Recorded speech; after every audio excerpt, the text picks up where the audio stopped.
How to turn off reminder notifications in Messenger. Hello everyone, I am Bishalka and welcome to our channel. Now let's get right into the tutorial. Firstly, go ahead and open the Messenger application on your device and make sure you are signed in. Now, tap on the menu option on the bottom right of your screen and then tap on the settings option you see there.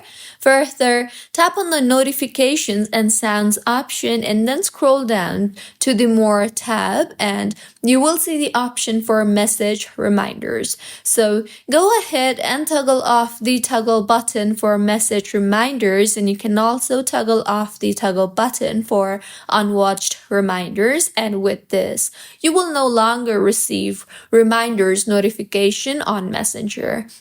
So this was about how you can turn off notifications in Messenger. If you find this tutorial helpful, please like the video and do comment if you have any queries.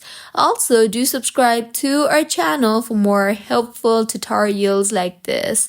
See you on the next one.